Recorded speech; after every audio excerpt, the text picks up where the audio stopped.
இல்லை எனக்கு தலையே வலிக்கலை, எப்படிலாம் யோசிச்சு தொலைதிய. இங்கே பாருங்களேன், ஒரு கண்ணாடி கூட ஒரு ஹெல்மெட் மாதிரி போட்டால் அதுக்குள்ளே கேக்டஸ் மாதிரியான சின்ன சின்ன செடியெல்லாம் உள்ளே வச்சு, உள்ளே ஹோல் வந்து வெளியே காற்று போகாத மாதிரி பண்ணிவிட்டு, உங்களுக்கு காது மட்டும் கேட்குற மாதிரி ஒரு சிஸ்டம் பண்ணி வச்சுட்டு, அப்போ பார்த்தா நீங்கள் விடுற கார்பன் டை ஆக்சைடெலாம் வந்து அதை அந்த அந்த செடி வந்து எடுத்துக்கிட்டு உங்களுக்கு ஆக்சிஜனை மட்டும் தருமாம. அது எப்படி தரும்? என்னடா பேசுதிய? எப்படிலாம் வந்து செடிக்கு தண்ணி ஊற்றணும் இல்லைனாமோ இருக்குது. இது என்னது, இது எனக்கு புரியவே இல்லை. ஐயோ அப்படிங்கிற மாதிரி தான் இருந்துச்சு. அப்புறம் பார்த்தா அந்த டிசைன்லேயே வந்து பார்த்திங்கன்னா ஒரு ஃபெயிலியர் நடந்துருது. அதுக்கு மேலே ஆக்சிஜன் வெளியே விடுறதுக்கு வாய்ப்பே இல்லை. அதுக்கப்புறம் புட்டை கேஸ் ஆகிட வேண்டியதான். அது இந்த டிசைன் அதுக்கு மேலே அவ்வளோதான், கேன்சல் ஆயிரும். ஆனாலும் வந்து இந்த ஜாக் டி ஃபிலிம் இருக்கான் தெரியுமா, எப்படி தான் யோசிக்கிறானோ அப்படிங்கிற மாதிரி தான் இருந்துச்சு.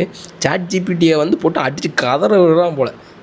இந்த மாதிரிலாம் வீடியோ போட்டு அப்படி பண்ணுறான். இப்படி பிரெயின் ரூட் இருக்குது தெரியுமா, அப்படியே வந்து ரூட்டுக்குள்ளே போய் பிரெயினோட ரூட்டுக்குள்ளே போய் ரூட் பண்ணுறான்.